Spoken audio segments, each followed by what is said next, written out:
Eh, Hoy tenemos una clase, mis hermanos, que es, vamos a decir, la segunda parte de la clase de la semana pasada eh, y la primera de una clase dividida en dos partes que inicia hoy y termina, Dios mediante, la semana que viene.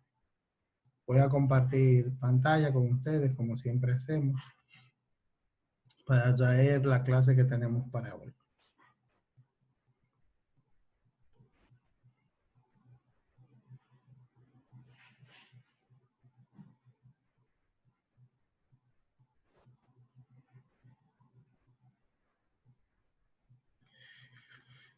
Me dicen si se ve.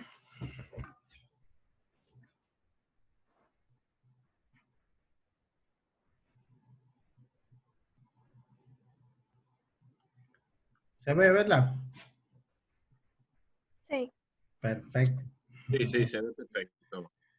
Y haciendo un rápido repaso de lo que vimos en la clase de la semana pasada, vimos el acróstico de lo que es ya las capacidades que Dios ha puesto en cada uno para que podamos servir.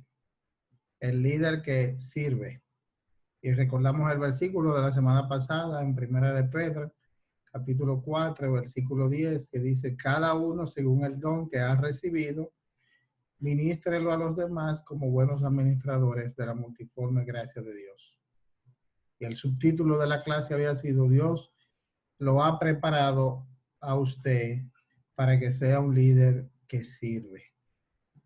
Y en esa clase de la semana pasada, que como vamos a ver, os recordamos, presentamos las credenciales del apóstol Pablo, aprendimos que a los líderes servidores Dios los ha preparado para ser líderes que sirvan. Parece una tautología, como dicen los estudiosos, que a los líderes servidores Dios los ha preparado para ser líderes que sirvan, pero es una verdad completa. Para alcanzar la condición de líderes servidores, Dios ha preparado a cada uno para que sirvan. Y el acróstico que aprendimos la semana pasada nos enseña que Dios ha preparado a cada uno para cumplir los propósitos del reino y para que estas partes todas lleguen a ser componentes o materia prima del liderazgo del servidor.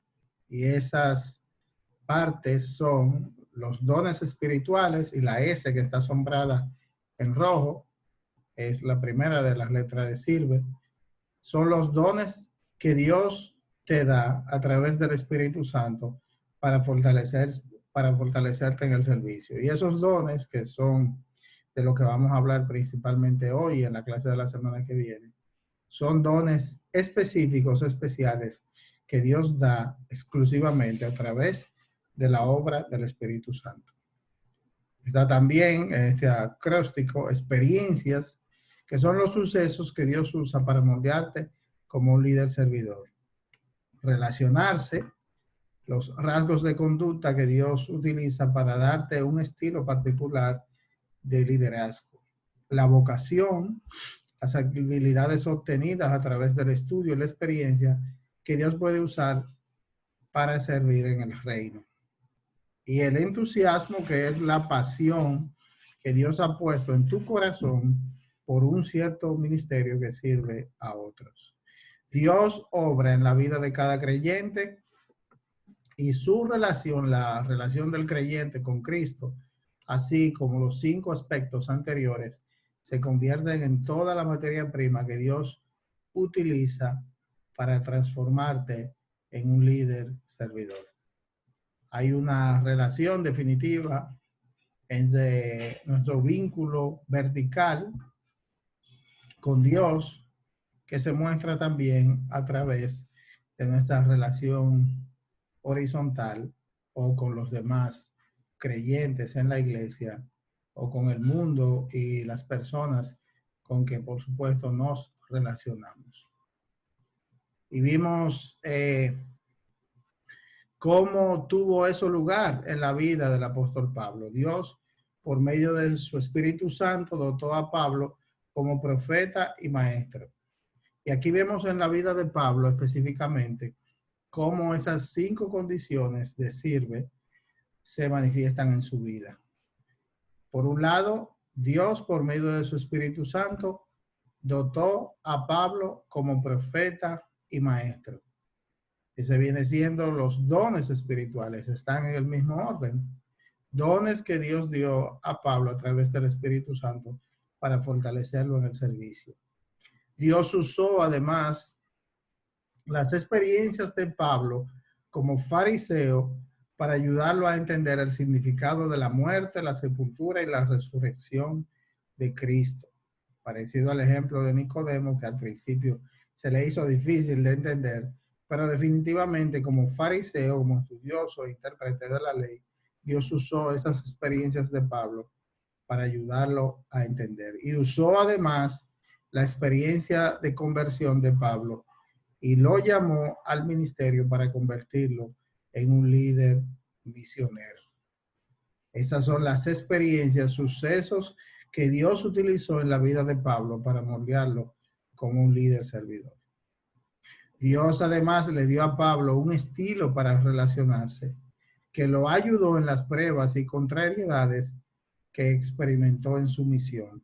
Y ahí la lección trae, por supuesto, el versículo de Filipenses 4:13, de todo lo puedo en Cristo que me fortalece. Relacionarse. Todas esas experiencias forjaron rasgos de conducta que Dios utiliza para dar a cada uno un estilo particular de liderazgo. Y es obvio, mis hermanos, que cuando vemos esa tercera condición, nos podemos dar cuenta de que algunas cruzan transversalmente a las demás. O sea que hay condiciones de una en particular que tienen similitudes o que impactan y se relacionan definitivamente con otra o con otras. En cuarto lugar, Dios le dio inteligencia a Pablo para interpretar las escrituras a fin de presentar las buenas nuevas. También le permitió aprender cómo hacer tiendas. Y esa habilidad fue un modo para sostener su trabajo para el ministerio de Dios. Lo que está descrito es la experiencia de Pablo en las tiendas en Hechos, capítulo 18, versículo 13. Interesante, ¿verdad? Como esas habilidades que el apóstol Pablo nunca pensó quizás que utilizaría para generar los fondos que sirvieran para financiar su ministerio misionero, él las tenía desde hacía muchísimo tiempo, antes de saber que habían sido encaminadas por Dios para servir también en el reino. Habilidades, vocación, habilidades obtenidas a través del estudio y la experiencia que puedes usar para servir a Dios. Y por último, Dios encendió en Pablo la pasión para que los que no vivían en Israel también conocieran que Jesucristo es el Hijo de Dios. Así que Dios prepara a los líderes para servir en su misión. Y Él te ha preparado a ti, hermano, y a mí también, para que seamos líderes servidores que cumplen con los propósitos del reino. Esta noche, siguiendo con este tema y con el tema de los dones, como ya dijimos, vamos a ver los dones espirituales. Y vamos a detenernos un buen rato, y quizás eso se tome buena parte, la mayoría de la clase. Vamos a detenernos un rato en examinar la naturaleza bíblica de la iglesia. Estudiaremos además cuál es el propósito de los dones espirituales. Descubriremos que cada miembro tiene un lugar en la iglesia. Definiremos los dones espirituales y veremos en las escrituras la lista o las listas que están en diferentes cartas de los dones espirituales. Como mayordomos, y lo vimos en una clase anterior, en 1 de Pedro 4:11, el versículo que citábamos al principio, sabemos cómo Dios nos dotó para servir en la iglesia, en el cuerpo de Cristo. Y como líderes servidores servimos gracias a los dones espirituales. Y les pido a mis hermanos que tengamos a mano a Primera de Corintios, el capítulo 12 específicamente. La semana pasada decíamos que cuando vayamos o nos preguntemos cuál es el capítulo o uno de los capítulos que hablan de los dones en las cartas del apóstol Pablo, solamente tenemos que recordar el famoso capítulo 13 de Primera de Corintios, para ver que en el anterior se habla precisamente de los dones. Y Primera de Corintios, capítulo 12, versículo 11, dice precisamente: pero todas estas cosas las hace uno, y el mismo Espíritu Santo reparte a cada uno en particular como él quiere. Los dones son una atribución del Espíritu Santo. No por la antigüedad por la antigüedad en el servicio, ni por las posesiones que hayamos disfrutado. Buscan los líderes servidores servir desde el lugar en que Dios los ha colocado en el cuerpo de Cristo. Y la iglesia, por supuesto, se desarrolla mejor cuando los miembros saben cómo Dios los ha dotado espiritualmente y cuando cada uno está en su lugar del servicio. El versículo 14. Además, el cuerpo no es un solo miembro, sino muchos. Dios nos ha dotado espiritualmente y cada uno ha de saber cuando está en su lugar de servicio según los dones espirituales que Dios ha dado. Los dones espirituales, pues, son la clave para entender cómo Dios quiere que se desarrolle la iglesia. No hay iglesia que se pueda desarrollar sana y fuertemente si no es por la obra del Espíritu Santo, como vamos a ver en la definición de iglesia. La iglesia es el cuerpo de Cristo. Son los dones, parte del don de la gracia de Dios para los que creen. Romanos capítulo 12, si lo podemos buscar.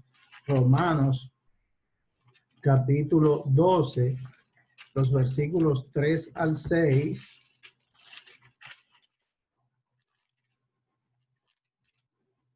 Digo pues, por la gracia que me es dada, a cada cual que está entre vosotros, que no tenga más alto concepto de sí que el que debe tener, sino que piense de sí mismo con cordura, conforme a la medida de fe que Dios repartió a cada uno.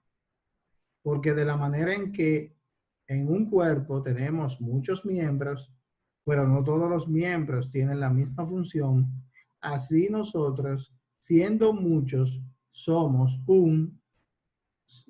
y entre paréntesis podemos decir, un solo cuerpo en Cristo y todos miembros los unos de los otros. Efesios, por su parte, Efesios capítulo 4, en el versículo 7 y luego el 11 y el 13, dice así la palabra de Dios: pero a cada uno de nosotros fue dada la gracia conforme a la medida del don de Cristo.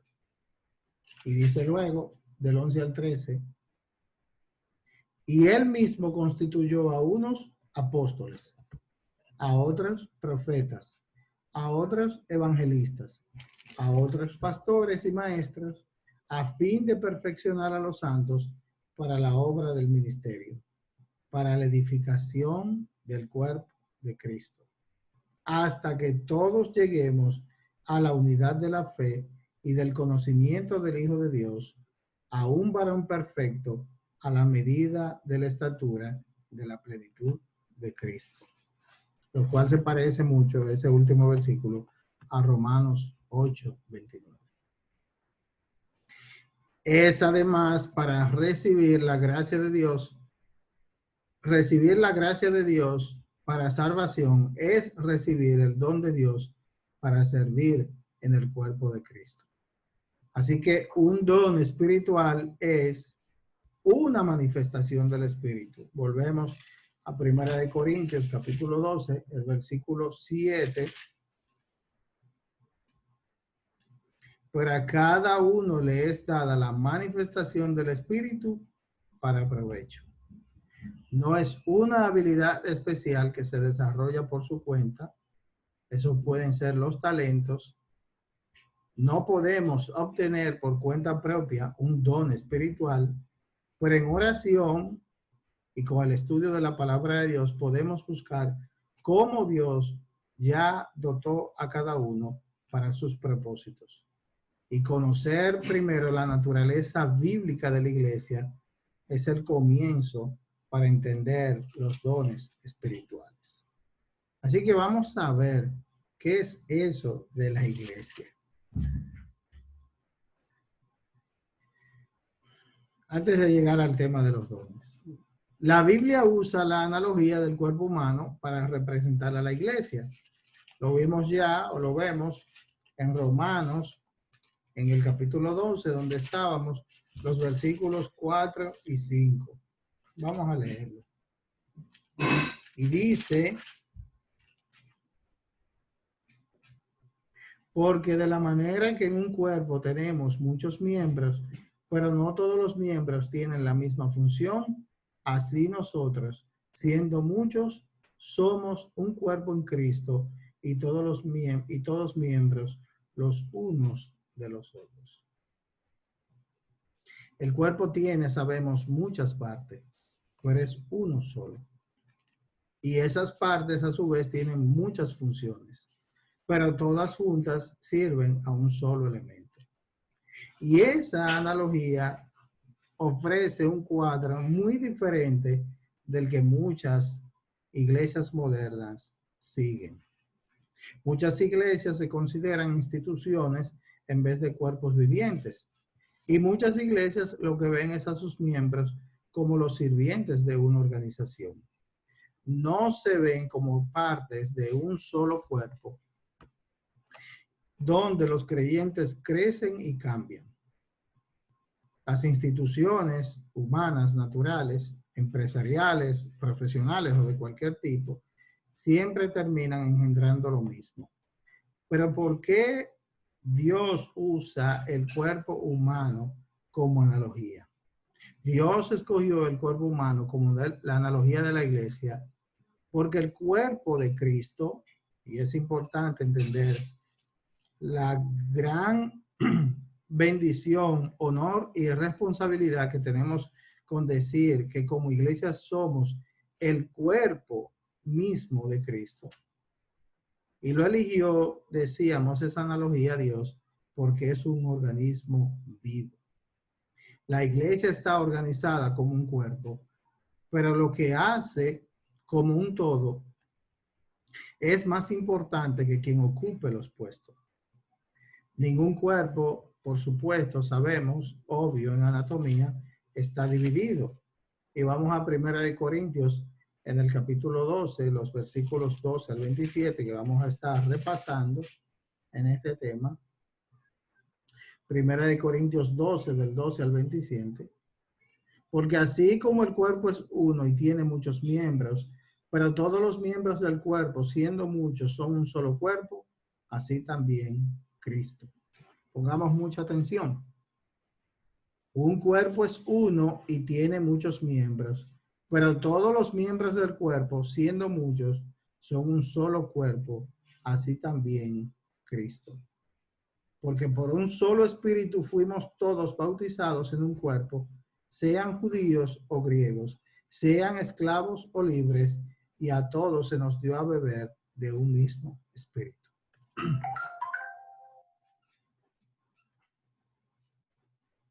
Además, el cuerpo no es un solo miembro, sino mucho. Si dijera el pie, porque no soy mano, no soy del cuerpo, por eso no será del cuerpo. Y si dijera la oreja, porque no soy ojo, no soy del cuerpo, por eso no será del cuerpo. Si todo el cuerpo fuese ojo, ¿dónde estaría el oído?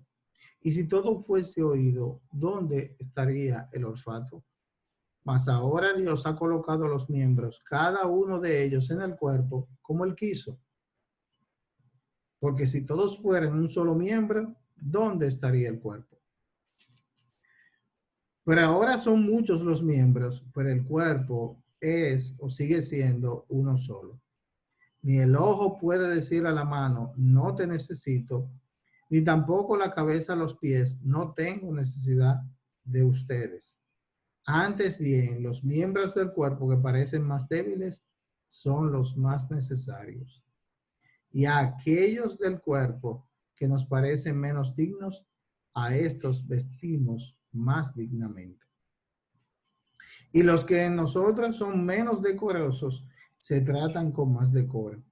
Porque los que en nosotros son más decorosos no tienen necesidad.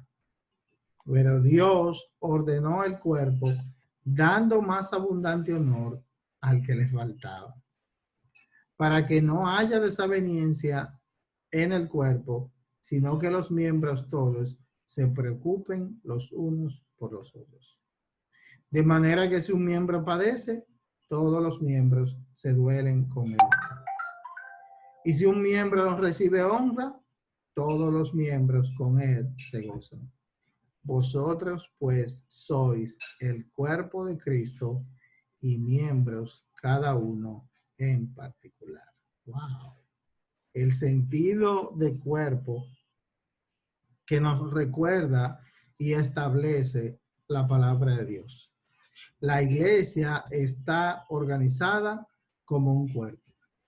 Y lo que hace la iglesia como un todo es más importante que quien ocupe los puestos o los miembros individuales, cada uno por su cuenta. Ningún cuerpo, como acabamos de leer, está dividido. Y la iglesia crece. El cuerpo de Cristo, Cristo es la cabeza del cuerpo, y el cuerpo de Cristo crece sencillamente o única y exclusivamente por la fuerza vital del Espíritu Santo. Y se desarrolla mejor cuando muchos miembros encuentran su lugar para servir. Tengo aquí unos materiales que precisamente hablan a profundidad de este tema. Y no siempre tenemos la oportunidad de ahondar en el uso y acepción de la palabra iglesia. Dice en un material que tengo precisamente del ministerio en que trabajo, una serie filosófica acerca de lo que significa la iglesia, que la palabra eclesia se encuentra 114 veces en el Nuevo Testamento. Y hay tres formas básicas en las cuales se utiliza. Su uso primario se refiere a una asamblea del pueblo de Dios. Y eso es similar a la forma en que la palabra era usada en el mundo secular en ese tiempo. El autor de Hechos, Lucas, la usa 3 veces para referirse a reuniones sociales o cívicas de personas en general. Y ese uso de la palabra eclesia apunta hacia límites geográficos de personas reuniéndose en un lugar a una hora y le da fuerza al entendimiento primario que siempre hemos tenido en el uso moderno de iglesia como una reunión en un lugar. El segundo uso importante de la palabra eclesia en el Nuevo Testamento se refiere a la comunidad actual de creyentes, una congregación, una comunidad del pueblo de Dios, y Pablo escribe a la iglesia, por ejemplo, de Dios que está en Corintios o en Corinto, y a la iglesia, eclesia, de los tesalonicenses, la de Tesalónica. Y aquí la referencia va más allá de una simple reunión en una comunidad o a una comunidad distante del pueblo constante del pueblo de Dios.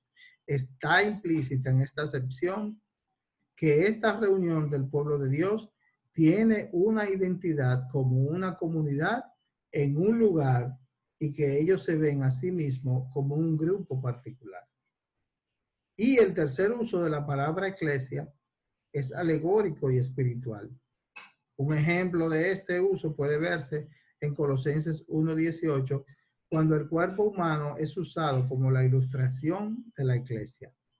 Este uso metafórico del término iglesia es similar a como muchos cristianos se refieren tradicionalmente a la iglesia con mayúscula como el cuerpo universal de creyentes, el cuerpo de Cristo, el pueblo de Dios. O sea que en resumen, una iglesia puede ser el conjunto de personas que se reúnen en un lugar específico. También puede ser la comunidad de creyentes que pertenecen a una comunidad o tienen unos valores cívicos y culturales en particular, y puede ser, como dice en Colosenses 1:18, el cuerpo de Cristo. La iglesia es el cuerpo universal, además de creyentes, el cuerpo de Cristo, el pueblo de Dios.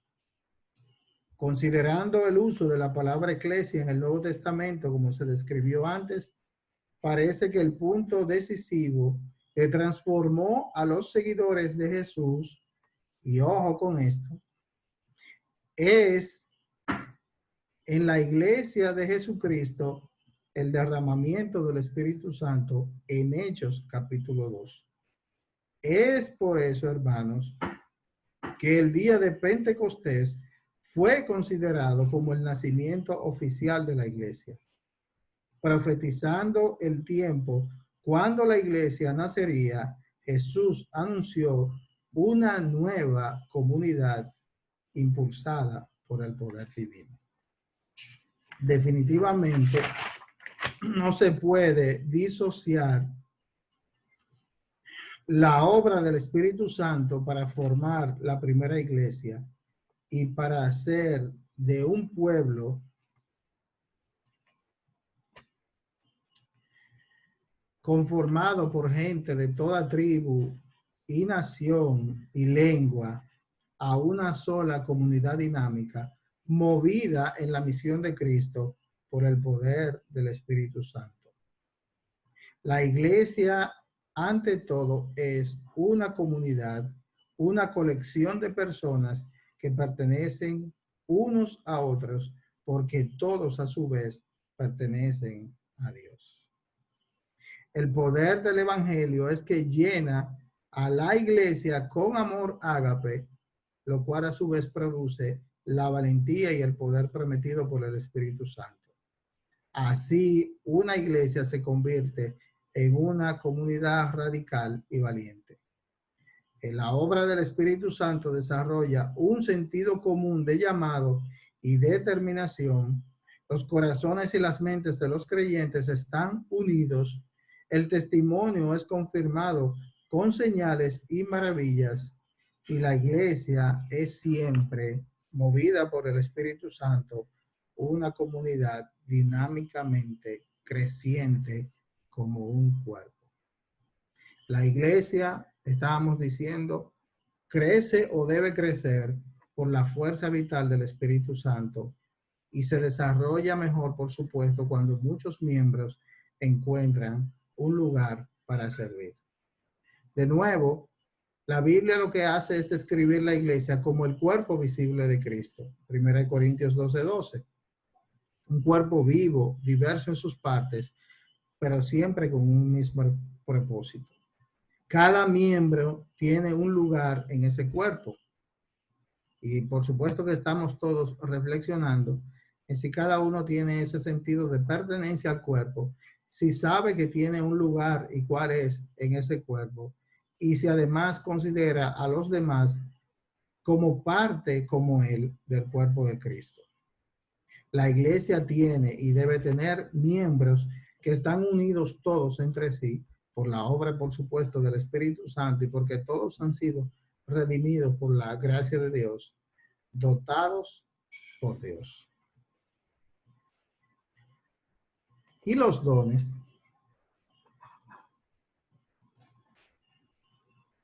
¿Cuál es el propósito de los dones en esa iglesia de la que estamos hablando, que es el cuerpo vivo de Cristo? ¿Por qué le dio Dios dones a la iglesia? 1 Corintios 12:7 dice, 12:7 dice, pues a cada uno le es dada la manifestación del Espíritu para provecho. Y Efesios 4:12 dice otra vez, Efesios 4:12, a fin de perfeccionar a los santos para la obra del ministerio, para la edificación del cuerpo de Cristo. Hermano, yo sé y podemos entender que para ser parte del cuerpo de Cristo, todos los miembros tienen que haber sido redimidos por la sangre de Jesús. Ninguno que se considere o que sepamos que no ha sido salvado, que no ha sido redimido, que no ha nacido de nuevo, que no ha tenido una experiencia personal con Jesús y que su orientación no es bendecir a los demás en el servicio, en el cuerpo de Dios y glorificar a Dios en todo lo que hace, no puede considerarse parte de la iglesia o del cuerpo de Cristo. Todo lo que se hace en la iglesia y todos los que participan en la obra de la iglesia deben ser parte de los miembros del cuerpo de Cristo, movidos todos en común por la obra del Espíritu Santo y sometidos todos bajo la autoridad del Señor. Los dones espirituales son para el beneficio común de la iglesia. Y Dios usa a los miembros de la iglesia para edificar y equipar el cuerpo de Cristo. El cuerpo de Cristo. No estamos hablando de una organización, de una empresa, no estamos hablando de un club, no estamos hablando de ningún tipo de organización humana diferente. Dios usa, y por algo lo hizo, el cuerpo como analogía de la iglesia. El cuerpo específicamente de Cristo. Los miembros del cuerpo de Cristo.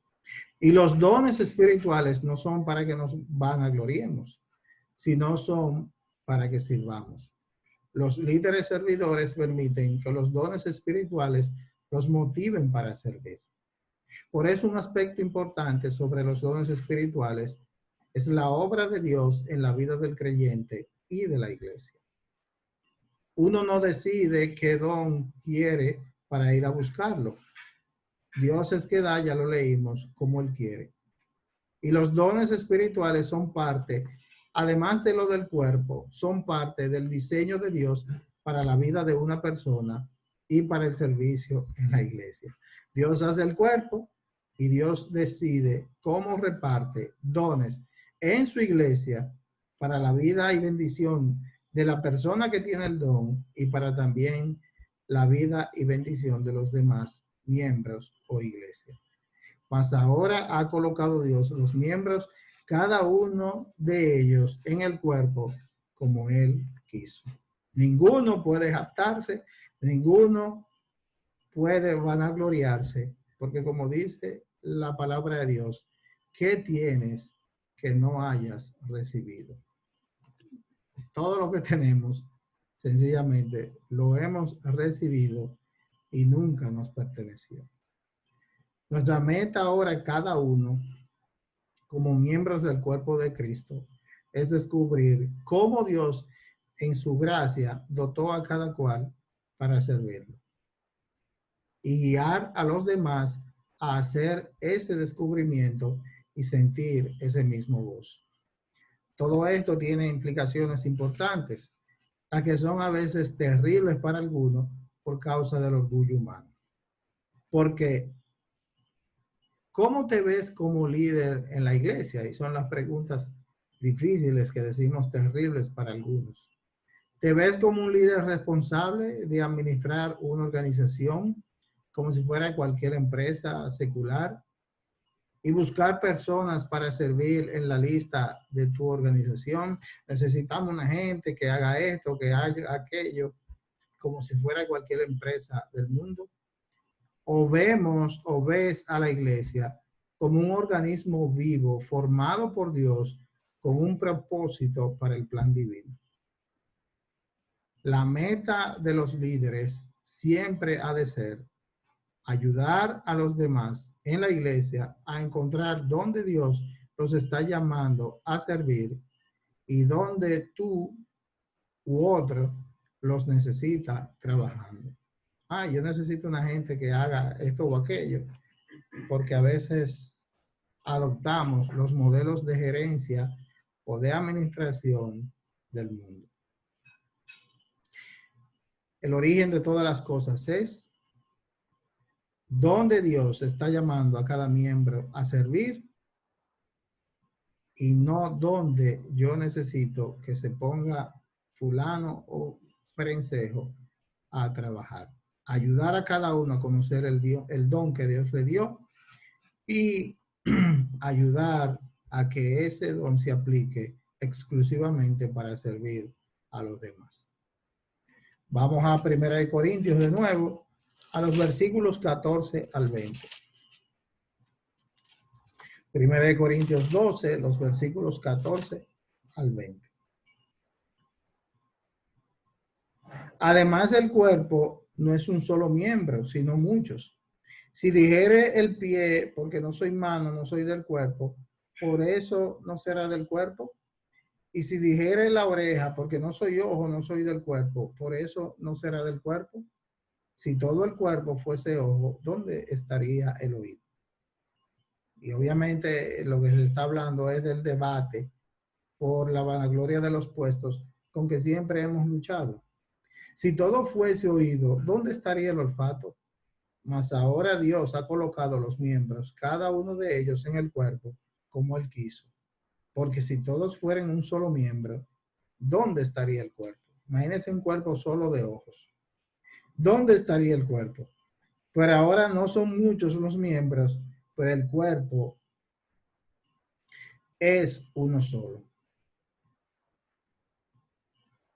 ¿A qué pensamiento se refiere Pablo? Y en los versículos 15 y 16 está la clave. Cuando habla de que si el pie dice porque no soy mano, no soy del cuerpo. En que algunas personas no se sienten ser parte de la iglesia o creen que su participación no es importante porque no son como los demás. El don que Dios te haya dado, ese fue el don que Dios te dio. Y alégrate de que el Señor te haya dado un don. Que el creador del cielo y de la tierra haya puesto sus ojos en ti y te haya dotado de dones. En Corinto, algunos cristianos pensaban que no cabían porque no tenían los mismos dones que otros. Y la respuesta de Pablo está en los versículos 17 y 18. Si todo el cuerpo fuese ojo, ¿dónde estaría el oído? Y si todo fuese oído, ¿dónde estaría el olfato? Cada miembro pertenece al cuerpo y cada uno tiene un lugar importante. Cada miembro del cuerpo cumple una función importante. Cada lugar es importante. Y sentir que no somos parte o partícipes de la iglesia, porque no somos, por ejemplo, de los más visibles, es negar cómo Dios ha diseñado el cuerpo y qué dones puso a cada uno para que sea un miembro en particular. Cada miembro pertenece, cada miembro es importante. Por otro lado, ¿a qué sentimiento se refiere Pablo en los versículos 21 al 26? Ni el ojo puede decir a la mano, no te necesito, ni la cabeza a los pies, no tengo necesidad de ustedes. Antes bien, los miembros del cuerpo que parecen más débiles son los más necesarios. Y a aquellos del cuerpo que nos parecen menos dignos, a estos vestimos más dignamente. Y los que en nosotros son menos decorosos, se tratan con más decoro, porque los que en nosotros son más decorosos no tienen necesidad. Pero Dios ordenó el cuerpo, dando más abundante honor al que le faltaba, para que no haya ninguna desavenencia en el cuerpo, sino que los miembros todos se preocupen los unos por nosotros. Un miembro puede sentirse más importante y pensar que no necesita a los demás. Y las iglesias se dividen cuando algunos miembros consideran a otros menos importantes. Pero ya conocemos el modelo de líder que fue Jesús. Alguien en la iglesia puede además pensar, los obreros con el don para servir en el departamento de cuna, ¿qué departamento, verdad? Entre nosotros, no pueden ser tan importantes como los maestros con el don para exhortar. Pero esa idea sencillamente no es bíblica. Pablo concluyó en esos versículos 24 y 25 que los miembros que parecen menos importantes se les da los lugares de honor. Ningún miembro puede decir a otro, no te necesito. Y el propósito de Dios en el cuerpo de Cristo, al tener tantos dones diferentes, es, como sabemos, brindar variedad de servicios a la iglesia. ¿Verdad? Dile, abuelo, que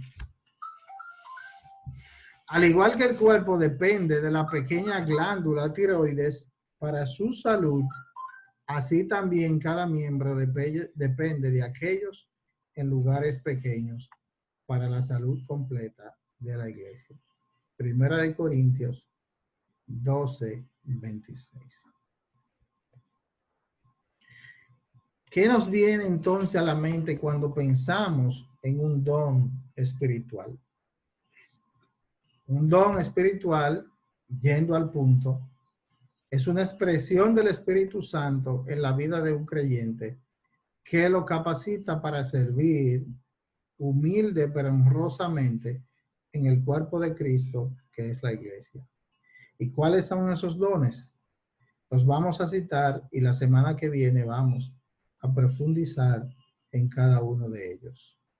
Romanos 12, 6 al 8, Primera de Corintios 12, del 8 al 10, Primera de Corintios 12, del 28 al 30 y Efesios 4, 12 describen los dones. Dios no nos ha dejado en desconocimiento. Nos ha dicho cuáles dones reparte y cuáles dones reparte, por supuesto, por medio del Espíritu Santo. Esos dones son, según las citas que acabamos de dar, espíritu para discernir y clasificar, evangelismo, exhortación y estimulación, fe, dar, sanar, interpretación de lenguas, conocimiento, liderazgo o administración, el que siempre llama más la atención de todo el mundo, de misericordia, de milagros, para pastor, de profecía, servir o ayudar, hablar en lenguas, enseñanza y sabiduría. Y en la próxima clase, como dijimos, aprenderemos más acerca de esos dones y descubriremos con cuáles Dios nos ha dotado a cada uno o cómo descubrir con cuáles Dios nos ha dotado a cada uno para servir, como dijimos, humilde pero honrosamente en el cuerpo de Cristo. El cuerpo de Cristo, a la cabeza que es Cristo. El Señor nos ayude así a entenderlo y con la ayuda de Dios nos vemos la semana que viene. Dios me le bendiga, mis hermanos.